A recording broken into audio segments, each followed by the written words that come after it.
Telangana governor CP రాధాకృష్ణన్తో CM Revanth Reddy భేటీ ముగిసింది. పలు అంశాలపై చర్చించిన సీఎం జూలై 3వ వారంలో అసెంబ్లీ సమావేశాలపై చర్చించారు. మరింత సమాచారం రాజ్భవన్ నుంచి మా ప్రతినిధి భవిత అందిస్తారు.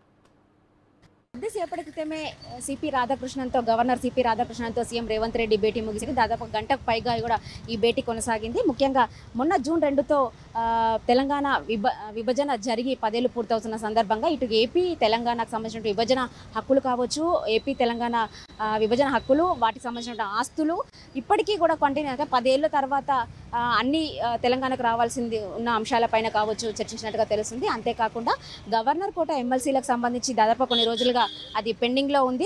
ఇప్పటికీ అది పెండింగ్లో ఉన్న నేపథ్యంలో దానిపైన కూడా ఓకే చేయాలన్న విషయం పైన కూడా చర్చించినట్టుగా తెలుస్తుంది. ఇప్పుడు జూలై 3వ వారంలో అసెంబ్లీ సమావేశాలు జరగనున్న నేపథ్యంలో సమావేశాల పైన కూడా కొద్ది మేరకు చర్చించినట్టుగా తెలుస్తుంది. అంతేకాకుండా ముఖ్యంగా కేబినెట్ విస్తరణ, అసెంబ్లీ సమావేశాలలోపే కేబినెట్ విస్తరణ జరగాలని చెప్పి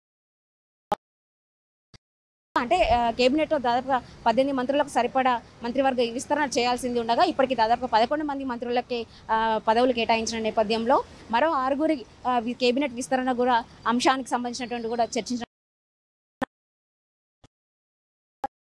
తీసుకొచ్చినటువంటి కొత్త చట్టాలకు సంబంధించి కూడా కొద్ది మేరకు చర్చించినట్టుగా తెలుస్తుంది. అంతేకాకుండా ఏదైతే యూనివర్సిటీలకు ఇప్పటికే ఇన్ఛార్జ్లను నియమించింది, ఈ ఇన్ఛార్జ్ల ప్లేస్లో బీసీలను నియమించాల్సి ఉన్న నేపథ్యం ఇప్పుడు వచ్చేటువంటి అసెంబ్లీ సమావేశాల నేపథ్యంలో పెండింగ్లో ఉన్నటువంటి బిల్లులన్నిటికీ సంబంధించి కూడా చర్చ కొనసాగినట్టుగా అయితే తెలుస్తుంది.